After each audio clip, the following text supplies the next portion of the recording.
Antisfen miloddan avvalgi 444-366 yillarda o'tgan. Antisfen miloddan avvalgi 5-4 asrlarda yashab o'tgan Yunon faylasufidir. U avvalgi faylasuf Xorgiyning shogirdi bo'lgan. Keyinchalik Suqrotdan ilm o'rgangan. Antisfen chekka Pireya shahrida yashasa-da, har kuni 40 stadiya, ya'ni bir stadiya 1184,75 gaz ekan, yo'l bosib Suqrotning huzuriga qatnagan. Keyinchalik Antisfen kiniklar maktabiga asos solgan. Faylasuf Dioxen Antisfenning eng iqtidorli shogirdlaridan edi. Antisfen o'limga mahkum etilgan ustozi Suqrot bilan qatl oldidan ham suhbat bo'lgan. Antisfen birinchilardan bo'lib qullar va ozod qashshoqlarga xos buyumlar hamda liboslarni o'ziga ravo ko'rdi.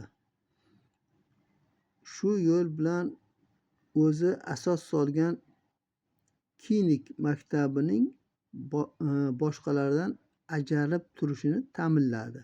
Ya'ni kiniklar egnilariga kalta jomakor kamzul kiyib, qo'llarida gadoylarning to'rvasi va darbadarlarning tayog'ini ko'tarib yurganlar.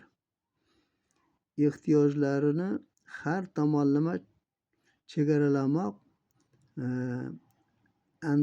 Antisfen hayotining mazmuni sanalgan. U o'zini zotsiz ko'ppak deb atagan. 77 yoshda o'pka siliga chalinib vafot etgan. Antisfenning quyidagi asarlari ma'lum: Haqiqat, fikr va bilim haqida, savol va javob haqida, sevgi, nikoh va farzandlarning dunyoga kelishi haqida, Gerakl. Antisfendan eng zarur ilm qaysi ekanligi xususida so'raganlarida, ilmlarning eng zaruri nokerak narsalarni unutish ilmidir deb javob beradi. Falsafa menga o'z-o'zim bilan suhbat qurishni o'rgatdi, deydi Antisfen. Yaxshi va yomon odamlarni ajratish layoqatini boy bergan hukumat halokatga mahkumdir.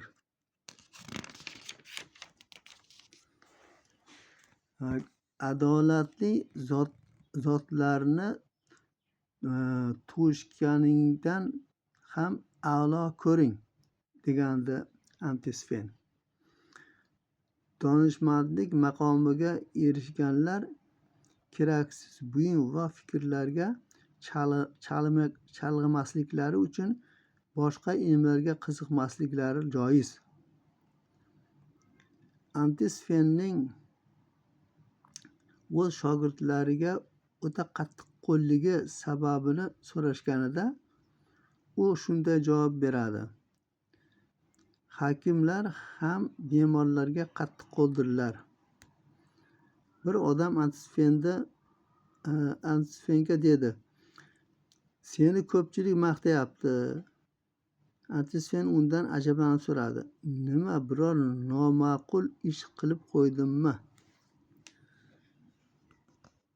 So'raganlar o'zgalardan qo'rquvchi kimsa, garchi o'zi buni sezmasa-da, quldir. Donishmand hech narsaga va hech kimga muhtoj bo'lmaydi. Chunki o'zgalarga tegishli barcha narsalar unga ham tegishlidir.